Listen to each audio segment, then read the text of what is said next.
No sé si acabamos de darnos cuenta, pero cada vez esta pandemia que estamos viviendo nos está demostrando que el medio ambiente es imprescindible para que podamos tener una vida medianamente decente.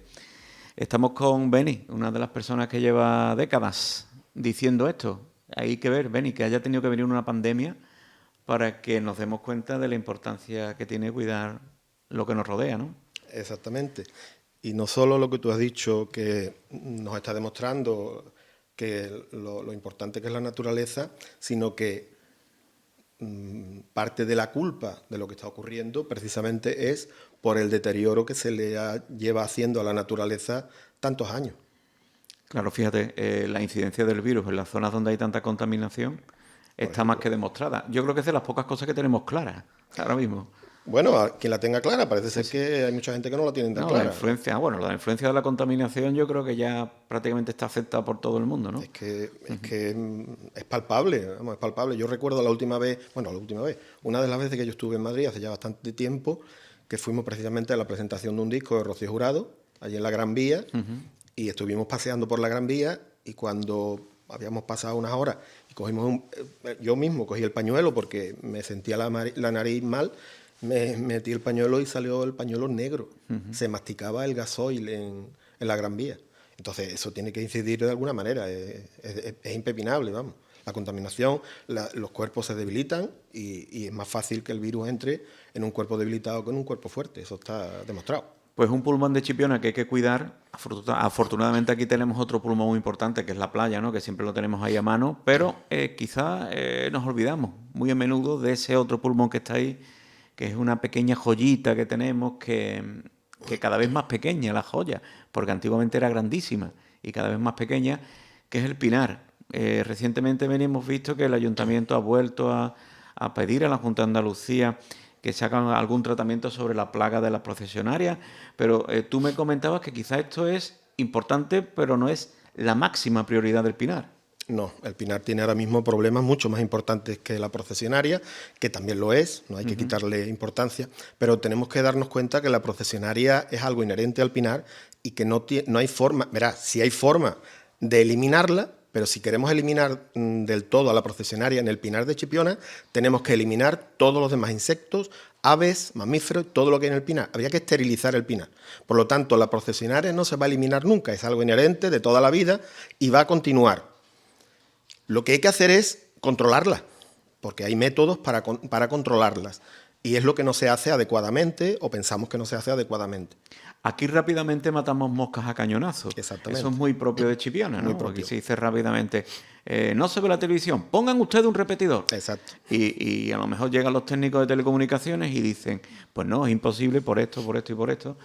Como dice el jefe provincial en algunos casos, es por poner un ejemplo. Sí, no, yo precisamente en ese tema me he preocupado y lo he comprobado. Fácilmente cualquiera puede decir, fumiguen ustedes el pinar. Exactamente. Eso es lo primero que te dicen. Y de hecho, en una ocasión, hace ya muchos años, conseguimos evitar una fumigación que querían dar con un producto AAA. Eso es de lo más peligroso que había en aquel momento. Eso porque aducían que había garrapatas, otro insecto inherente al pinar y inherente a la naturaleza. Tú no puedes pretender que la garrapata desaparezca porque no lo vas a conseguir. Y para conseguirlo tendríamos que utilizar un producto biocida que, como te decía antes, lo eliminaría todo. Entonces, eso es lo que queremos, matar moscas a cañonazos, desnudar a un santo para vestir a otro. Para eso están los técnicos que Pero saben. puede haber daño para las personas, para los animales Claro, incluso, ¿no? claro, exactamente, para las personas. Volvemos a lo que estábamos hablando al principio. Si contaminamos más y debilitamos más a los seres humanos, pues más posibilidades de que cojamos virus y enfermedades. Aquí había dos opciones en el tema de la fumigación. Se habla de una fumigación aérea y una fumigación manual. Las fumigaciones aéreas prácticamente están prohibidas, y máxime en un pinar tan pequeño como el de Chipiona, donde una avioneta por poca velocidad que lleve se sale del pinar en 2 segundos. Entonces, ¿qué ocurre? Que los productos caerían en las casas que rodean el pinar, en los campos, y además tenemos el mar muy cerca.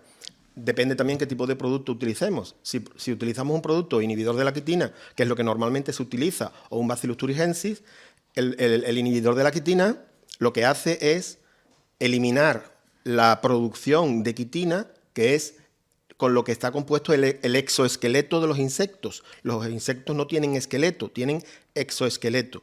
Y la producción de la quitina lo que hace es impedir que muden la piel y por eso mueren. Pero eso lo hace no solamente la procesionaria, sino todas las orugas, infinidad de insectos y los crustáceos. Tenemos la playa muy cerca, langostinos, gambas, cangrejos, etcétera, etcétera. Si utilizamos una avioneta y la nube va volando para la playa, pues ya estamos haciendo otro daño. Entonces, aquí tenemos que utilizar productos de ultra bajo volumen, que haga la gota de una micra lo más pequeña posible, utilizando aceites naturales para que el producto se pegue a la acícula del pino, para que luego la procesionaria cuando va a comer, pues se ingiera, porque son productos que son por ingestión, no actúan por contacto, actúan por ingestión. Por lo tanto, la procesionaria lo tiene que comer. Para eso están los técnicos, para saber. La procesionaria tiene 5 estadios de crecimiento en la fase de oruga. Lo ideal es hacer los tratamientos entre la primera y la segunda fase y como mucho entre la segunda y la tercera. Entre la primera y la segunda, el periodo de muda está comprendido entre 8 y 12 días. Y de la segunda a la tercera ya nos vamos casi a los 30 días. Cuanto más tiempo sea, peor es, porque tenemos que coger la oruga en el momento ideal, que le queden pocos días para empezar a mudar, para que el producto, la persistencia del producto esté todavía en la acícula del pino, y cuando la procesionaria lo ingiera, muera, por lo que estamos hablando de la falta de crecimiento de la piel, en este caso. Eso no te refieres a una época del año, sino a una época de la vida, ¿no? De la vida de la procesionaria, estamos hablando de la procesionaria. Sí, que no es un momento del año. Sí, es un momento, ¿sí? Es más o menos, mira, la procesionaria más o menos, porque todo depende de temperatura, no solo la temperatura de ahora, sino la temperatura que teníamos en el proceso anterior de la nacencia de la mariposa, etcétera, etcétera, pues normalmente empiezan a nacer ahora, en esta fecha, más o menos. Por eso siempre hay que hacer un muestreo. Antes de fumigar hay que hacer un muestreo y ver en qué proceso está ese nacimiento de la oruga y el crecimiento de la oruga, para ver si está en primer estadio, en segundo estadio, en tercer estadio. Y a partir de ahí hay que saber utilizar los productos adecuados. Está, como te he dicho, el inhibidor de la producción de la quitina, y está el Bacillus thuringiensis, que lo que hace es también por ingestión producirle, cuando la oruga lo come, en el estómago, con el pH del estómago, produce unos microcristales en el estómago, y lo que hace es destruirle el estómago y se muere. O sea, calculando aproximadamente dentro de poco sería lo recomendable, sí, habría que, como te he dicho, hay que hacer un muestreo, hay que hacer un muestreo y ver. Y si ya han nacido, pues ahora es el momento, porque estaríamos en el primer estadio y hasta el segundo estadio estamos hablando de 8 o 12 días. La persistencia del producto en la acícula puede durar ese tiempo si además utilizamos los aceites para que se pegue, se impregne bien la acícula. Entonces estaremos bien. Y luego habría que hacer un segundo tratamiento del segundo al tercer estadio, porque todas las orugas no van a nacer el mismo día, porque depende de dónde estén, si le da más el sol, si le da menos, si hace más frío, si hace menos frío, todo eso influye. Por eso lo primero y fundamental es hacer muestreo, para ver en qué estadio están. Hablamos de controlar siempre, lo que estamos comentando, que quede claro. Es que ¿a quién le corresponde? En este caso le corresponde a la Junta de Andalucía, que es la que firmó un convenio con el Ayuntamiento de Chipiona en el 2004 para el mantenimiento y control del pinar. Aunque no hubiera firmado ese contrato, digamos, también sería obligación, porque estamos hablando de una masa forestal que en la Ley de Protección del Monte de la Junta de Andalucía pues consta como lo que es, un espacio natural, y tiene el deber y la obligación de protegerlo. En este caso de la procesionaria. Luego hay otras cosas que sí son competencias del ayuntamiento, que tampoco hace nada. Entonces, ¿la Junta hasta ahora, en los últimos años, actuaciones de este tipo ha hecho algunas? Sí. No todos los años, pero sí se ha hecho. El año pasado, concretamente, creo que fumigaron, pero no recuerdo bien. Creo que el año pasado se hizo una fumigación. Ten en cuenta que no se fumiga el pinar entero, porque lo que te decía antes, desnudamos a un santo para vestir a otro. Si estamos utilizando un producto contra la procesionaria, también vamos a matar todos los insectos de exoesqueleto que hayan en esa zona, y que les caiga el producto, o que coman la hierba, o que coman de lo que se alimentan, que normalmente es eso, o acícula o hierba del monte. Por lo tanto, no podemos fumigar el pinar entero, sino normalmente se suelen fumigar o bien las zonas recreativas o bien las zonas que tienen una afectación muy grande. Para eso están los técnicos que vienen y dicen, pues esto está en fase 1, en fase 2, en fase 3, y en función de los criterios del técnico que lo ve, pues fumigan una zona o fumigan otra. El pinar entero no, porque tiene que haber unos reservorios de vida de los otros insectos beneficiosos, porque no podemos olvidar que los insectos, la gran mayoría, son beneficiosos, no son perjudiciales. La inmensa mayoría. La inmensa mayoría, porque la procesionaria, por un lado, perjudica, pero por otro lado también sirve de alimento a otros animales, en este caso a muchas aves, algún mamífero, algún roedor, etcétera, etcétera. Entonces, tienen que haber reservorios de vida para las otras especies que no son, digámoslo de alguna manera, tan dañinas como puede hacer la procesionaria, para que se recupere la vida en el monte. Si lo eliminamos todo, entonces, ¿qué estamos haciendo? Por cerrar el tema de la fumigación de la procesionaria, decir que recientemente salió una noticia de que la Junta de Andalucía, aquí en la provincia de Cádiz, iba a fumigar con avionetas por vía aérea determinadas zonas naturales para el tema de las plagas de la procesionaria en concreto. Pero entendemos que son grandes extensiones. Normalmente se utilizan, de hecho, grandes pinares, hay un pinar en la zona de Toledo, creo, donde se experimenta con el tema de la procesionaria y estamos hablando de un pinar inmenso. Allí sí se utiliza. No hay viviendas cercanas. Ahí está, no hay viviendas cercanas. Y allí sí se utiliza avioneta, pero sobre todo para experimentar, para ver cuál es el mejor método, de qué manera y todo, y qué tipo de productos, etcétera. No podemos olvidar, y no quiero dejar de mencionarlo, que el pinar, en este caso el pinar nuestro del que estamos hablando, que siempre ha tenido procesionaria, pero se autorregulaba estupendamente. Yo recuerdo de toda la vida. ¿Cómo se autorregulaba? Pues las aves insectívoras, las abubillas, por ejemplo, las abubillas eliminan una cantidad de procesionaria en estado cuando están enterradas, porque las detectan, yo las he observado, tienen una habilidad para detectarlas, tienen una sensibilidad en el pico, que cuando están enterradas en tierra no paran de moverse y de hacer pequeñas vibraciones, y las abubillas las detectan perfectamente. Y cuando dan con un nido, hasta que no terminan con él, no paran. Entonces, hay que dejar a los animales que hagan su trabajo también. Por ejemplo, los lirones caretos también comen mucha procesionaria cuando están en estado de enterrados junto a los pinos. Los murciélagos por las noches, las mariposas, cuando salen las mariposas a poner los huevos, también eliminan un montón de mariposas. Las telas de araña, tanto miedo como da alguna gente, las telas de araña, caen infinidad de mariposas por la noche cuando salen a volar. Y bueno... Mariposas de procesionaria. Sí, claro, en este caso, claro, caerán otras también, pero estamos hablando de la procesionaria. Luego también no podemos olvidar que en el pinar hay una serie de bacterias y de hongos de forma natural que también afecta en cada estadio. Y en cada época del año de la procesionaria también les afecta y elimina una gran cantidad de procesionarias. Por eso a la naturaleza hay que dejarla que se autorregule. Lo que pasa es que en este caso, como hay un descontrol, pues hay que ayudarle. Hay que ayudarle un poquito. Hay que ayudarle, pero no hacer más daño de lo que ya se ha hecho, porque entonces no estamos haciendo nada.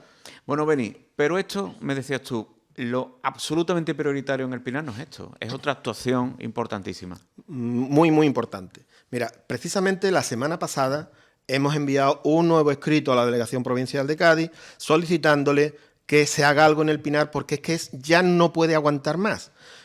Afortunadamente, cuando hace 30 años se empezó a repoblar, porque no sé si tú te acordarás, el pinar estuvo a punto de desaparecer por culpa precisamente de lo que estamos hablando, de la acción del hombre, etcétera, etcétera, de hacer las cosas mal. El pinar estuvo a punto de desaparecer. Se empezó a repoblar porque nosotros estábamos ahí empujando de distintas maneras, con escuelas, taller, etcétera, etcétera. Las repoblaciones normalmente se hacen muy densas porque es un espacio abierto donde pues, hay ganado, donde hay conejos, donde hay... Entonces se hacen repoblaciones muy densas porque luego se mueren muchos pinos por distintos motivos. Aunque se alambren, aunque a la gente tampoco le gustaba que se alambrara alguna zona, pero vamos a ver entonces cómo se hacen las cosas.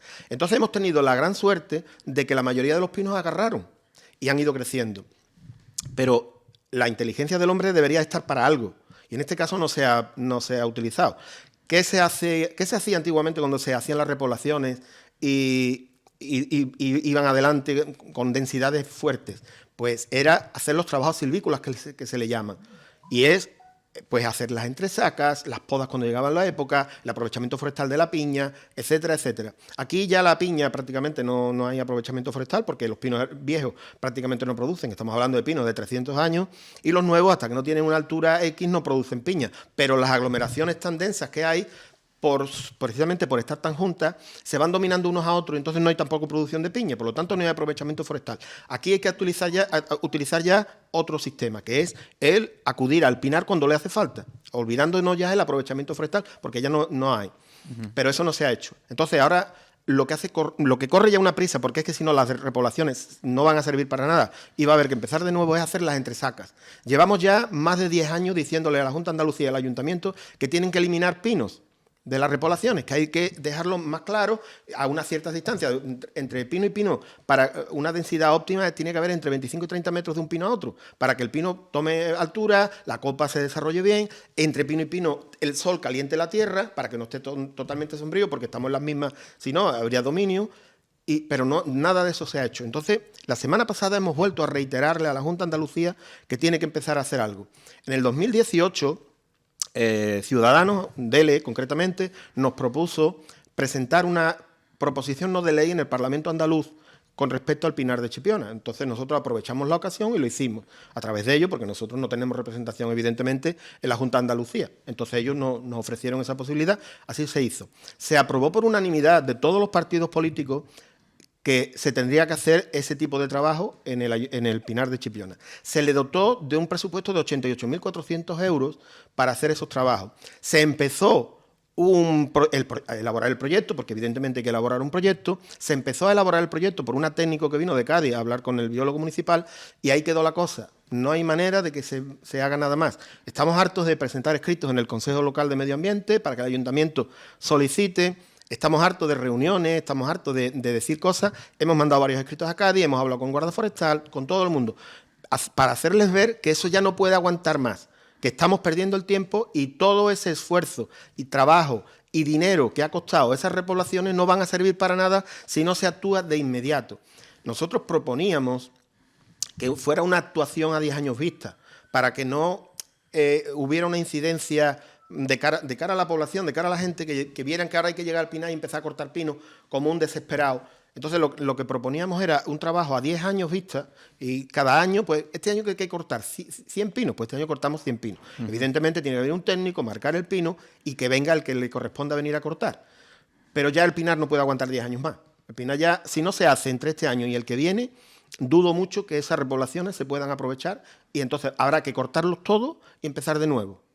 Y echarle otros 25 o 30 años para volver a tener las repoblaciones que tenemos hoy en día. Entonces no sabemos qué más necesitan los políticos para de una vez meterle mano a ese tema. Me está dejando de... No, pues así.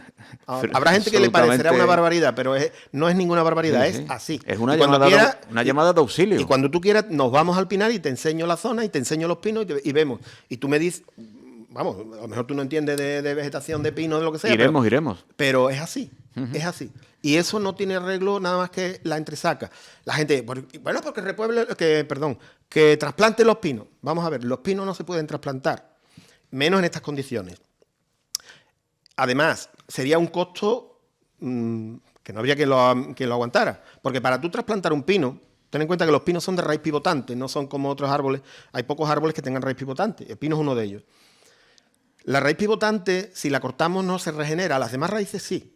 El pino se podría trasplantar siempre y cuando, primero, te gastaras un dineral en trasplantarlo, que cuesta, y ahora te explico lo que hay que hacer, y luego, en el sitio donde lo llevemos, tuviera un constante riego y abonado. Si no, el pino no tiene futuro. Porque la raíz pivotante, una vez que se le corte, no se regenera como las demás sí, pero la pivotante no. Por eso las repoblaciones, cuando se hacen con planta, con pino, se aconseja no hacerla con pinos de más de 2 sabias, porque ya la raíz pivotante o está atrofiada o está rota y no se regenera. Y sí, tú siembras el pino y agarra, claro que sí, que agarra, pero hay que contar con que el pino, que cumple la mayoría de edad, a los 80 años, cuando te venga una sequía como las que tuvimos, que pueden venir, ¿no? Porque eso está ahí y pueden venir, cuando el pino necesite agua y la raíz pivotante no pueda bajar a buscar el agua, ¿qué va a hacer el pino? Va a llegar también la procesionaria, le va a ayudar, y detrás va a venir el blastofago y se lo va a cargar. Pero eso no hay que lo vea. Entonces, ¿qué habría que hacer para trasplantar un pino? Tú, para trasplantar un pino, como los que tenemos ahora mismo en el pinar, que hay gente que dice que habría que trasplantarlo, necesitas 3 años. Para trasplantar un pino, 3 años. Porque habría que escarbar por un lado, escayolar, esperar que enraíce la zona de escayola, irte al siguiente año, volver a abrir la otra mitad, hacer la misma operación, esperar otro año a que enraíce esa zona.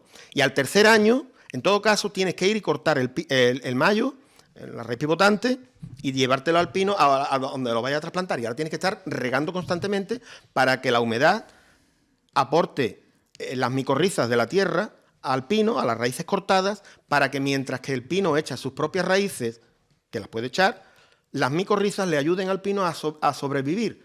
Le aportaría el alimento y el agua siempre y cuando tú riegues, porque el pino no va a poder bajar a buscar el agua. Fíjate lo que habría que hacer. ¿Cuánto vale eso? Me está pareciendo un mundo. ¿Cuánto vale eso? Pero además, mira desde el punto de vista económico. Pero tengo menos confianza todavía en lo económico que en la capacidad de gestión de las administraciones para llevar esos efectos. Eso por descontado. Si no somos incapaces de hacer lo mínimo, ¿cómo vamos a decir? Eso por descontado. Vamos a tener la más mínima confianza en que se pueda hacer todo ese procedimiento con cada pino. Y además, claro, estamos hablando de cada pino. Imagínate. Estamos hablando de miles de pinos ya. ¿Cuánto costaría eso? Pero además sería una pérdida de tiempo y un dineral. Es imposible. Eso no hay quien lo haga. Eso lo puedes tú hacer con un pino que tú tengas en tu casa, en tu jardín, porque tú le tienes mucho cariño y lo quieres trasplantar a otra parcela que tú te has comprado.